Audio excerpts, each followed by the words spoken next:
Hi, I'm Wyatt Cash at Scoop News Group, and we're here at FedTalks with Dimitri Boylan, CEO at Avature. Dimitri, thank you so much for joining us. Oh, pleasure. Thank you for having me. Well, let me start by asking, in your opinion, what was the biggest storyline in federal IT over the past year?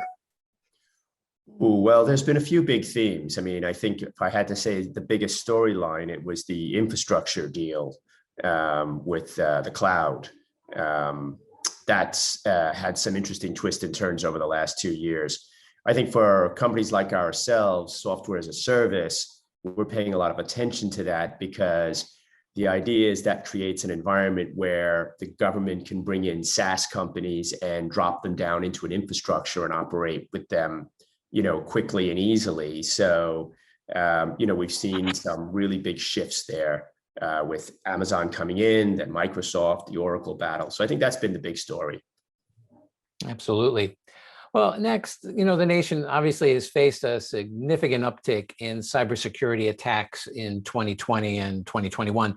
How can the federal government, in your estimation, lead the way to protect information and the national interests against some of our adversaries?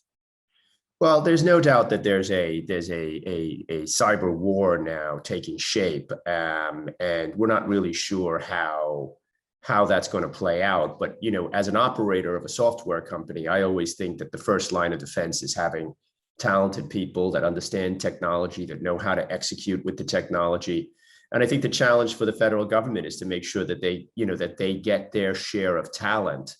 Otherwise, the federal responses will not be appropriate.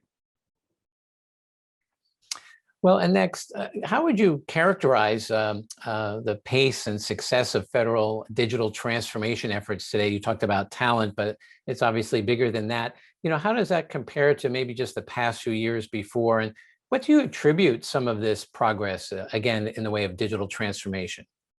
Well, I think that the government sector is trying to do what the commercial sector is doing now, and I think that's a good thing. And I think the Obama administration was really the first time when it became a strategy. Okay, it's remained a strategy, which is good.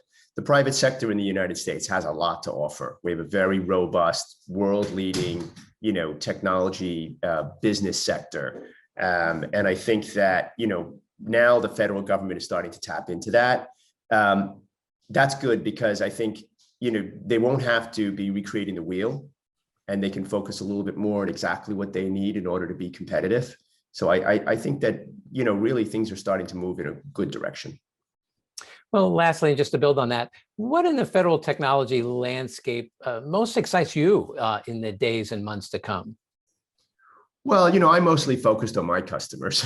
So what excites me is, deploying the system and getting the organization up and running and sort of meeting the requirements. So I guess that doesn't sound that exciting. But we have work to do. We have a lot of it. The tech landscape moves very fast. So to stay modern, you really have to constantly be studying, evaluating, incorporating new things into your platform. And at the same time, you have to manage the needs and also to a certain extent a little bit of the anxiety that the government has, because it has become a bit of a battlefield, that puts a little extra pressure on everybody. I think our customers have a fair amount of pressure in the digital transformation space. Well, I think no question it has become a high velocity and high pressure to try to keep modernizing and stay secure.